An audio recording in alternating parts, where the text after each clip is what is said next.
자, 현대차 녹화 들어갑니다. 현대차의 경우에 여러 가지 지금 이슈가 연말 연초 겹쳐졌어요. 12월에 분명히 말씀드렸습니다. 그리고 그 이전에도 말씀드렸어요. IRA가 처음에 터진 게 언제예요? IRA가 처음에 터진 게 8월입니다. 8월이고 기억 안 나세요? 폐배터리 8월 17일 날부터 해서 폐배터리 난리 나는 거. 그러니까 이 IRA에 대해서 처음부터 잘 말씀을 드리면 IRA라는 것이 사실은 결국은 29일 날 이후에 야 한국이 통했다 뭐 이런 식으로 외신도 나오고 얘기가 나오고 있지만 결론적으로 IRA라는 거는 제가 판단할 때는 중간 선거, 미국에서 중간 선거를 앞두고 미국의 민주당 정부가 아주 전통적인 진보죠. 그리고 미국의 공화당 정부가 뭐 잘 아시다시피 보수란 말이에요. 그러니까 진보와 보수 다 알고 계실 텐데, 그래서 항상 보면은 뭐 클린턴 대통령이나 오바마 대통령 이런 분들이 굉장히 친근감 있이 다가오는 것 같이 느껴지고, 그 다음에 뭐 서민 정책을 많이 펼치는 것처럼 느껴지고, 그죠? 그렇게 하고 글로벌 시장에서도 적대적 관계가 아니라 서로 상호 돕는 관계로 정책을 핍니다. 그게 이제 미국의 민주당 정부인 거고, 뭐 미국 국민의 50% 수준이 그쪽에서 이제 뭐라고 표현해야 될까요? 50% 수준 절반이 그쪽을 지지를 하고, 또 우리가 공화당 정부 있죠? 공화당 정부. 공화당 정부의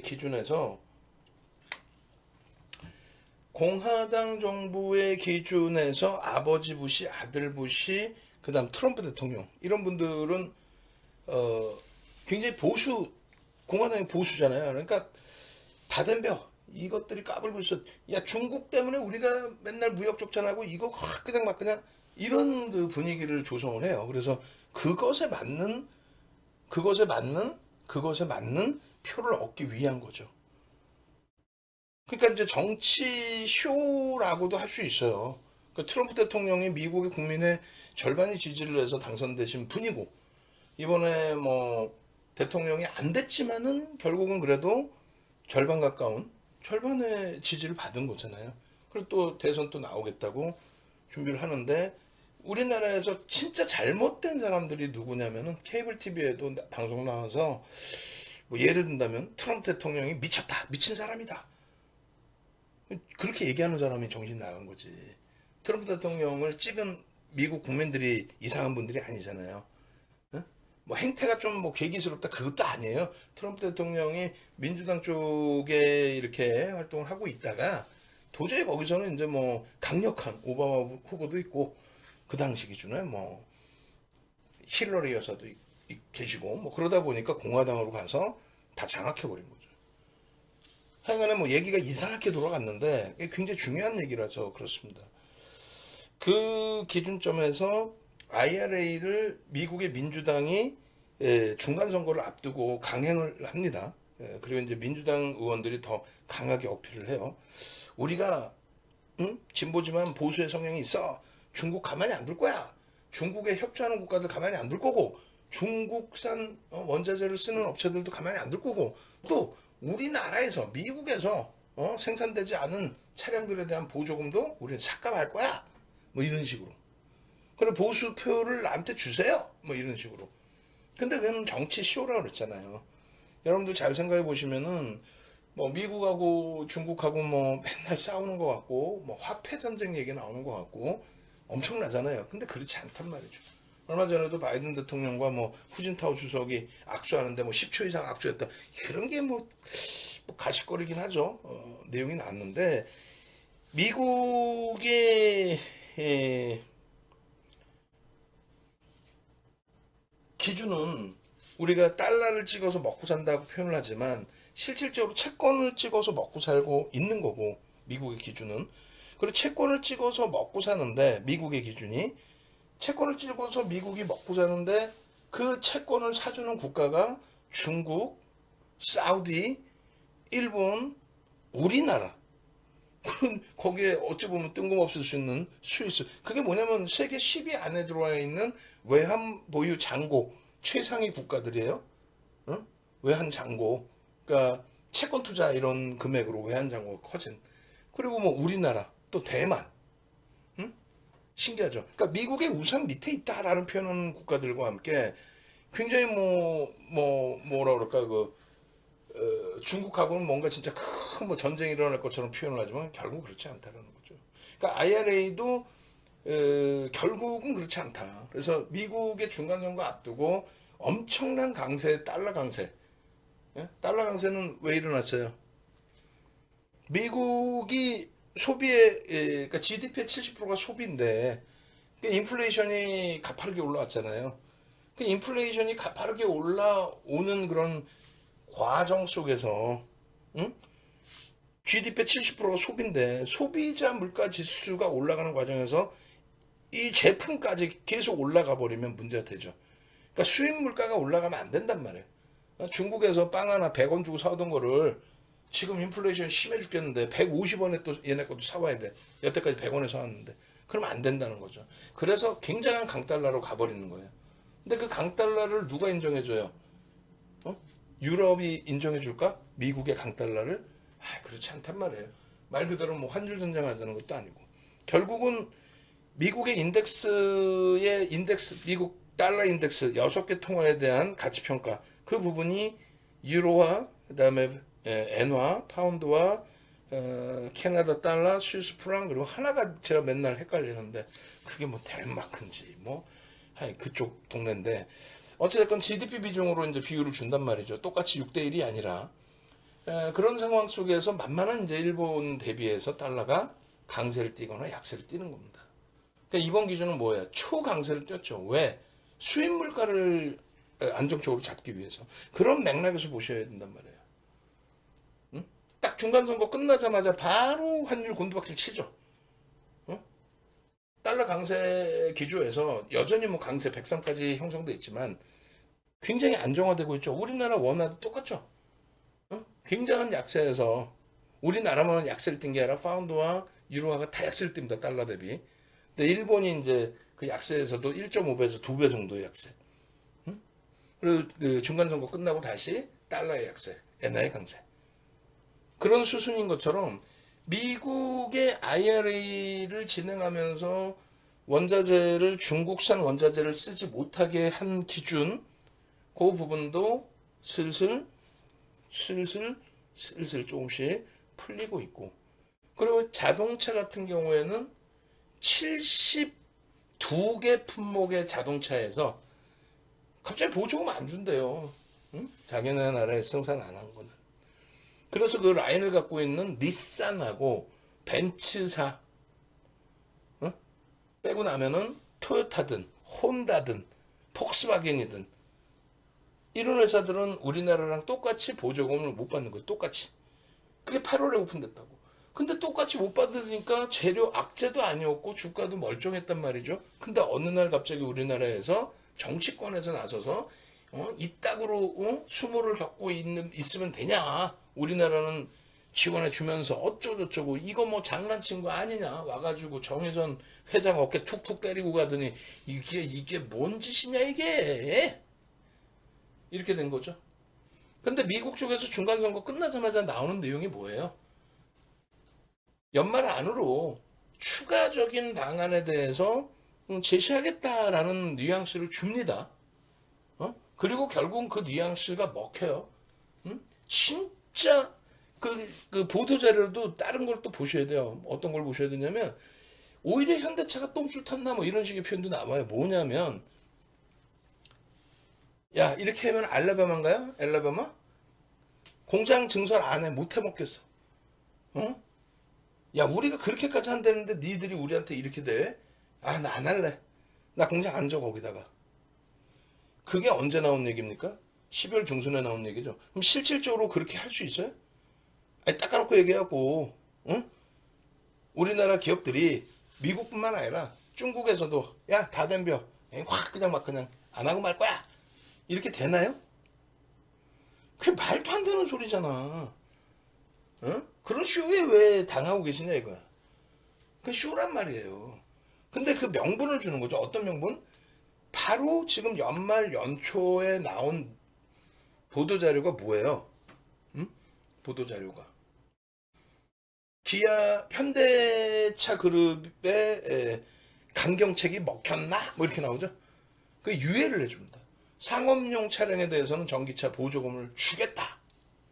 어? 그러니까 렌트카나 뭐 리스나 이런 거 보조금을 주겠다는 거 아니에요. 이해되세요? 그러니까 그 일련의 과정들이 어느 정도는 이렇게 진행되는 거다라는 게 노출돼 있었고, 그리고 제일 중요한 거는 좀 더 한 번 더 명확히 볼 겁니다. 72개 그 자동차 중에서 21개 자동차 빼고는 나머지 51개가 다 혜택을 못 받는 거야. 근데 아무도 얘기를 안 해. 왜? 똑같이 보조금 없으니까. 응? 특혜 보는 것도 몇 군데 있긴 하겠지만. 그래서 일단 그 IRA에 대한 불확실성이 해소가 됐다라기보다는 일부 이렇게 해줄게 니네, 응? 라는 일정 범위의 해결 방안이 노출이 됐고, 그거 안 했어도 되는 건데도 불구하고 그게 뭐 현대차 기아에만 그렇게 해주겠다는 거야? 그것도 아니란 말이야. 결국은 이제 뭐 우리나라에서 목소리가, 그것도 뒤에서 목소리가 이제 커진 부분인 거죠. 그거 하나가 있고, 또 하나의 기준은 현대차의 기준에 새로운 시도인 거죠. 사우디 쪽에, 그러니까 요 지금 보도자료 또 추가적으로 올려드렸어요. 이건 뭐 노출돼 있고 케빈 선생님이 먼저 올려주셨고 다 알던 내용인데, 케빈 선생님께서도 올려주시고, 사우디 쪽에 관련해서 인도 판매량 80만 대 돌파한 거, 4분기 호실적, 그 다음에 미국에서 상업용 전기차 보조금 혜택 준다. 이게 다 노출돼 있던, 노출돼 있다기보다는 그 수순으로 가는 게 알려져 있던 그런 상황인 거죠. 그리고 또 뭐 금양의 보도자료도 올려주셨고, 사우디 쪽에 같이 전기차 반제품 생산 라인 설정을 하면서 뭐 그런 내용들도 전부 올려드렸단 말이에요. 그러니까 그런 내용들이 순차적으로 나올 것이다 라는 내용이 나왔던 거죠. 그럼 해결된 게 뭐예요? IRA 관련해서 말도 안 되는 8월 달에 나온 얘기 가지고, 그때는 시장에서 자동차가 그렇게 약하지 않았습니다. 강세를 띄었어요. 그런 기준이었고, 그 다음에 이 사우디 관련된 전기차 반조립 공장 선 MOU 체결한 거, 이것도 뭐 좋죠. 그리고 가장 중요한 건 뭡니까? 실적입니다. 그래서 결론적으로 우리는 현대차를 지속적으로 들여다봤어요. 얘가 무슨 뭐 네이버 카카오처럼 프리미엄이 높아서 그 프리미엄이 빠질 종목도 아니고, 또 얘가 우리도 굉장히 사랑하고 이뻐하고 수익도 많이 냈었던, 지금 뭐 고점 대비 밀려서 조금 방향성을 제대로 해석해야 될 위치이긴 합니다만, 2차전지처럼 2차전지 프리미엄이 높아요. 그런 종목군이냐 라고 했을 때 그렇지 않기 때문에 주력으로 넣는 겁니다. 하이닉스가 바보 같지만 그런 하이닉스의 자산가치, 청산가치를 놓고 보는 거고, 또 LG화학의 화학 분야, 기초 분야에서, 기초소재 분야에서의 실적, 2차전지 관련된 기초소재에서도의 그 성장성, 또 제일 중요시 놓고 보는 게 뭐라 그러죠? 우리 입장에서는 LG에너지 솔루션에 대한 지분 84.82%, 82.84%, 그 부분에 대해서 블록딜을 일부 단행할 수 있다. 10% 정도 수준은 단행할 수 있다. 그럼 시가총액 지금 7천만 주짜리니까 6, 7에 42, 42조짜리에 10조에 달하는 현금이 들어온다? 이야, 대단한 거죠. 95년부터 쏟아붓기 시작해서 겨우 10조 돌려받는 거잖아요. 그리고 또 70% 이상의 지분이 남겨져 있잖아요. 그게 상당한 재료 요인이 될 수 있어요. 그렇게 해서 LG화까지 주력인 거예요. 주력이 괜히 주력이 아닙니다. 포스코 케미칼은 주력으로 하고 평가하지 않죠. 한국항공우주, 현대로템도 정책주의 수혜주인데, 그들의 펀드멘탈 대비 주가가 강세이기 때문에 프리미엄이 너무 높다. 그래서 그들은 비중을 5에서 20%까지 조절을 한다. 근데 이번에 엄청난 매집이 되어 있는 하나솔루션하고 현대로템은 비중을 20%까지 늘린 거죠. 어찌됐든 결론적으로 현대차는 지금 청산 가치가 주당 10만 원이라고 치면 5만 8천 원에 거래가 되고 있다는 거예요. PBR이 0.58배다. PBR이 0.58배다. 굉장히 낮은 겁니다. 굉장히. 그리고 PER이 5.35배다. 이건 뭐냐면 지금 현대차의 시가총액이 올라왔어요. 그나마 2억 1,300만 주예요. 2억 1,300만 주 곱하기 16만 원 공방이 있었죠. 곱해주면 돼요. 30조 원대 초반이란 말이에요. 근데 지금 순이익이 얼마 나와요? 8조 8천억. 내년에 9조.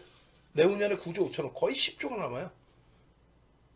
그러니까 순이익 그냥 한 3, 4년 모으면은 현대차를 통으로 사는 거예요. 현대차라는 회사 자체를. 포스코 케미칼은요. 35배 나오죠. 35년 순이익에 35년 동안 모아야 포스코 케미칼을 통째로 살 수 있다는 거예요. 그게 PER로 생각하시면 돼요. 그러니까 엄청난 저평가인데 이렇게 해도 와닿지 않으면, 왜냐면 어디서 들으신 건 있잖아요. 뭐 예를 들면 자동차 업종은 원래 PER이 4배에서 6배 움직여. 뭐 철강도 PER이 4배 전후해서 움직여. 왜 급격한 성장주가 아닌 경우에는 그럴 수 있죠. 근데 현대차가 지금 성장주가 아닙니까? 성장주죠. 전기차, 수소차에 그 밖에 고마진 차량에 또 뚫고 있는 시장이 많죠. 인도 쪽도 마찬가지고 동유럽도 마찬가지고 점유율이 나쁘지 않단 말이에요. 결론적으로 성장주의 기준에 이 정도의 실적인데 2022년 아까 제가 이제 잘못 말씀드렸던 게 영업이익 2조 5천억 미만이라고 그랬는데 2022년 잠시만요. 죄송합니다. 맞네요. 제가 이제 윤정도가 맞았어. 2020년 영업이익이 2조 3천억 분이 안 했단 말이에요. 그것이 10조까지 늘어난단 말이죠. 그럼 주가가 이 당시에 23,000원이었다면 10만 원까지 올라와 있어야 정상이라는 거예요. 응? 지금 안 그렇잖아요. 2020년도 지금의 지수의 주가가 현대차의 지금의 지수의 주가가 놀라지 마세요. 똑같아요. 16만 원 수준이었습니다. 그로부터 지수는 비슷한 지금 위치인데 현대차 16만 원 할 때 또 2020년 기준에 근데 지금은요. 2020년 대비 2023년의 영업이익은요. 4배 증가했죠. 주가도 4배가 있어도 이상할 게 없다는 거예요. 그 정도로 저평가다. 그러니까 2017년도에 PER이나 PBR 그 평균치를 놓고 이렇게 보시게 되면 밴드의 최하단부에 내려와 있습니다. 가장 저평가 상태에 지금 최근에 2017년 이후에 가장 저평가 상태. 그것도 실적이 안 좋아지면서 그 저평가는 있을 수 있어요. 왜냐면 실적이 계속 둔화되니까. 10조에서 7조, 6조, 5조, 4조, 3조 이렇게 둔화되니까. 근데 지금은 실적이 2020년 대비해서 어마어마하게 좋은, 또 작년 실적 상상을 초월하는 사상 최대치 실적이라고 다들 논하고 있죠. 그 실적 대비 주가가 반영된 게 있느냐? 없어요. 그러니까 한 투에서 실적 되게 좋다. 근데 그것이 정점이다. 그래서 목표 주가 하향한다. 정신 나간 친구지. 뭐 애널리스트가 다 맞는다고 생각하세요? 그렇지 않아요. 어린 친구도 젊은 친구도 있잖아요. 응? 자기가 생각하는 요 조그만 우물안 개구리식의 생각. 주가에 반영이 됐느냐 기술적으로 그것도 따져보지도 않고. 결론적으로 주가에 반영된 내용이 없다. 실적 관련해서 잘 아시다시피 2020년 대비 4배 올라왔다 그랬죠. 영업이익 2조 4천억 수준에서 10조. 그게 주가에 반영이 돼 있어요. 뭐 프리미엄이 붙었다 말든 하죠. 반영이 안 돼 있어요. 그래서 현대차 같은 경우는 지금 굉장히 저평가 상태로 인식하시는 게 옳고요. 1분기 실적의 컨센서스 대비해서 공시 비교 부분이 대형주는 영업이익이든 순이익이든 10% 이상 차이가 나면 어닝 쇼크 내지는 어닝 서프라이즈로 표현합니다. 근데 20% 가까이 17% 이렇게 증가한 거예요. 이건 뭐 상상을 초월하는 거예요. 시가총액 10위 안에 들어오는 종목이 저렇게까지 컨센서스 대비해서 들쑥날쑥하는 경우가 드물어요. 그런데 2분기에는 더 크게 예상치 대비해서 30%, 50% 이렇게 증가한 겁니다. 그리고 이제 3분기 기준인데 3분기가 일시적인 마이너스 45%, 뭐 마이너스 40% 이렇게 형성돼 있잖아요. 이 부분에 대해서는 이제 뭐 경영 관리 차원에서 예전에 대손 충당금 채운 것처럼 미리 충당을 하겠다는데 그건 악재가 아니라고 얘기했어요. 악재 아닙니다. 이것 때문에 주가 조정을 받은 게 아니라 말씀드린 그 밖에 말도 안 되는 IRA 관련해서 상대적으로 뭐 차별을 당했다. 정치권에서 하는 얘기지. 그게 뭐 차별을 따르는데 토요타도 못 받고 있는데. 결론적으로 차량 판매량이 누적을 잡았을 때 9월 달까지 누적 잡았을 때 국내에서 8.1% 감소를 했어요. 근데 해외 시장에서 0.6% 증가했거든요. 국내 판매 대수보다 해외 판매 대수가 월등히 크다 보니까 결론은 총 판매 대수에서는 한 1%뿐이 감소가 안 한 거예요. 근데 더 재밌는 거는 판매 대수는 1% 감소를 했는데 실적은 개선이 돼 있잖아요. 무슨 얘기냐면 고마진 차량을 찍어서 판매가 되고 있다. 그 내용입니다.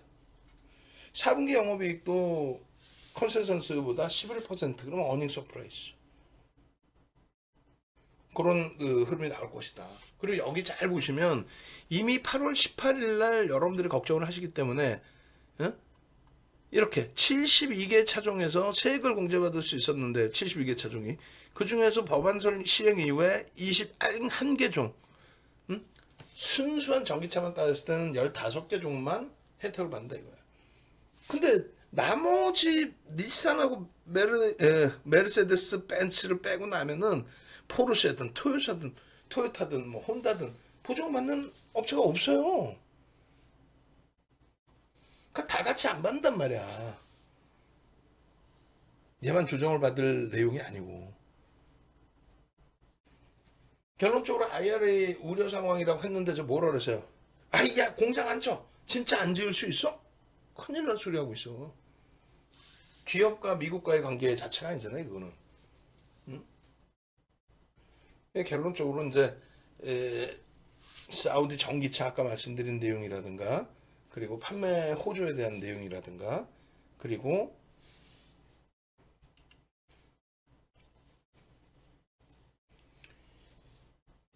IRA 관련된 내용이라든가 모든 이슈 범위들 특히 이제 그 중에 실적입니다 사실은. 실적 범위를 바탕으로 해서 이제 움직임 폭이 나오기 시작하면 굉장히 탄력적인 가격 반발력이 충분히 나올 수 있다. 그게 이제 1월부터 해서 본격적으로 진행이 되기를. 이거 보시면은 이렇게 그죠? 이게 2020년도 저점의 기준의 설정 범위란 말이에요. 그렇게 해서 저 흐름이 이제 크게 개선이 돼서 이렇게 움직임이 나와야 됩니다. 저 자락까지 지금 주가가 밀려있다? 실적이 몇 배? 3배 이상, 4배인데. 2조 4천억에서 10조 영업이익이. 주가 말이 됩니까? 저평가 인식 꼭 잡으셔서 대처하셔야 됩니다. 거래 터져 있고 이동평균선 기울기를 꼭 확인하셔야 되고 그거를 단순 이평의 기울기를 놓고 보면은 여러분들은 줄임이를 못 벗어나는 게 되는 거예요. 조금만 공부하셔서 단순 이평을 보는 게 아니라 그랜벨의 매매 법칙 기울기를 보시고 그 기울기를 보실 줄 알게 되고 이해가 되시면 그 다음에 여러분들이 좋아라 하시는 보조지표 MAO, MACD, MACD 오실레이터, 소나 모멘텀 차트로 단순 이동평균이 아닌 가중 이동평균의 가격을 설정해서 놓고 보시면 거의 뭐 백전백승이 되는 거죠. 그렇게 해서 현대차 목표 주가는 뭐 우리 입장에서는 20만원 선을 그대로 유지하고 가지고 가고 있습니다. 현대차는. 그래서 이런 현대차에서 나도 포트에 구성을 하고 싶고 그 현대차 이런 종목에서 나 수익 좀 내고 싶다 하시는 분들 네이버에서 윤정도 검색하셔서 공식 홈페이지 찾아오셔서 그렇게 해서 불기둥 마스터 VIP 문자 윤정도 VVIP방 찾아서 들어오십시오. 현대차에서 수익 내시고 포스코 케미칼에서 비중 채워서 꺾이지 않고 되돌리는 흐름이다라고 한다면 그 기준에 이차전지 수익도 가져가시고 현대차 수익도 가져가시고 그러고 난 다음에 뭐 변동성 종목이라든가 이런 종목도 같이 들여다보시는 전략을 권해드립니다. 아시겠죠? 수익이 목적이시니까 수익이 목적이신 것만큼의 기준을 잡아서 잘 대처하셔야 된다 이렇게 말씀드릴게요.